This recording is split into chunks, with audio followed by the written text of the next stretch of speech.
Morning बच्चों। आज इस वीडियो में हम चर्चा करेंगे कक्षा 10वीं हिंदी वर्कशीट 2। इसमें आपके लिए एक अपठित गद्यांश है और वो स्वामी विवेकानंद पर आधारित है। तो पहले हम गद्यांश को पढ़ लेते हैं, उसको समझ लेते हैं, उसके बाद हम प्रश्नों को हल करेंगे। तो गद्यांश इस प्रकार से है। स्वामी विवेकानंद उन महापुरुषों में से थे जिन्होंने भारत में नव जागरण का शंख फूंका। उनका दिव्य संदेश विश्व के लिए प्रेरणादायक है क्योंकि उन्होंने पौरुष और कर्म का पाठ पढ़ाया है। उनका बचपन का नाम नरेंद्रनाथ था। उनकी शिक्षा एक अंग्रेजी स्कूल में हुई थी। जब उनकी आध्यात्मिक भावना प्रबल हो उठी तो उन्होंने अपनी ज्ञान पिपासा को शांत करना अपना एक विशिष्ट लक्ष्य माना। परमहंस जी की वाणी में विद्युत शक्ति विराजती थी।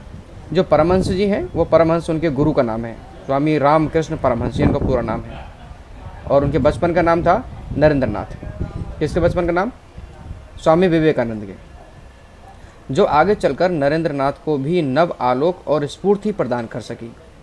यानी कि जो रामकृष्ण परमहंस जो उनके गुरु हैं, उन्हीं के परिणाम स्वरूप यानी कि उनकी शिक्षा के परिणाम स्वरूप ही नरेंद्रनाथ को नई स्फूर्ति मिली, नया आलोक मिला। कहने का तात्पर्य है कि उनमें जो आध्यात्मिक भावना पैदा हुई वो उन्हीं के कारण थी।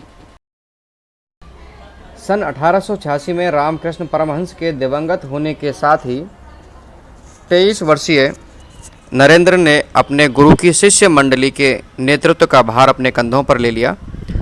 साथ ही अपने गुरुदेव के आध्यात्मिक संदेश को युगानुकूल भाषा में विश्व भर में गुंजित करने तथा धर्म की नवीन और व्यावहारिक व्याख्या करके भारत के मूर्छित प्राणों में नवजीवन का संचार करने का साहसपूर्ण बीड़ा उठाया।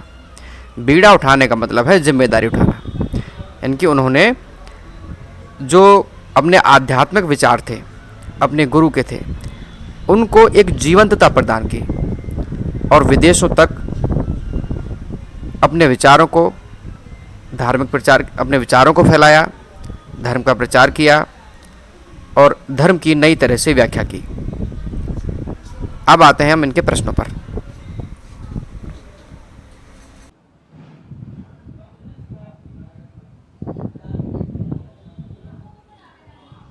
प्रश्न नंबर 1, शंख फूंकना का क्या अर्थ आशय है?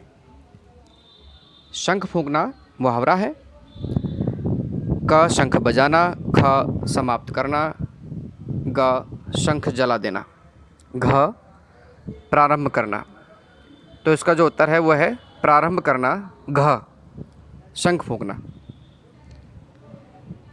प्रश्न नंबर 2, स्वामी विवेकानंद का संदेश प्रेरणात्मक क्यों है?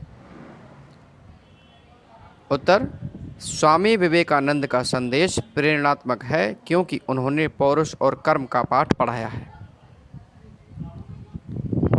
प्रश्न नंबर 3, परमहंस जी की वाणी में विद्युत शक्ति विराजती थी। रेखांकित वाक्य का क्या तात्पर्य है? यानी कि आपको इसका आशय बनाना है कि परमहंस जी की जो वाणी है वो विद्युत शक्ति वाली कैसे थी। तो इसका उत्तर होगा विद्युत शक्ति विराजती थी।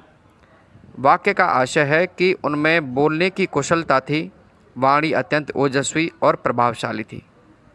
यानी जब किसी की वाणी तेज होती है या फिर उनके बोलने में अधिक कुशलता होती है तो उनको प्रभावशाली कहा जाता है। ऐसा कहा जाता है जैसे कि इनकी वाणी में बिजली फूट रही है। प्रश्न नंबर 4,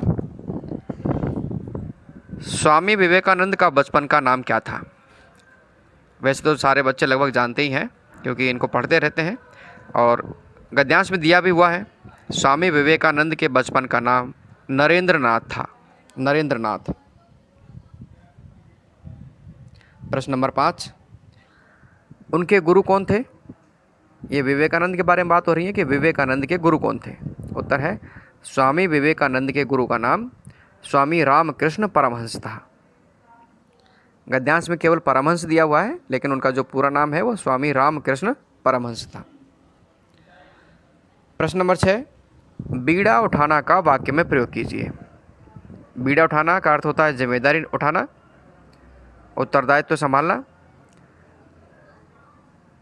इसका वाक्य में प्रयोग है सरदार भगत सिंह ने देश को आज़ाद कराने का बीड़ा उठाया था। आप इसी तरह से और भी तमाम वाक्य बना सकते हैं। जिनमें बीड़ा उठाना शब्द प्रयोग में लाया जा सके। विद्यार्थियों, आपको प्रश्नों के उत्तर समझ में आए होंगे। आप इस वीडियो को लाइक और कमेंट ज़रूर करें और चैनल को सब्सक्राइब ज़रूर करें। धन्यवाद।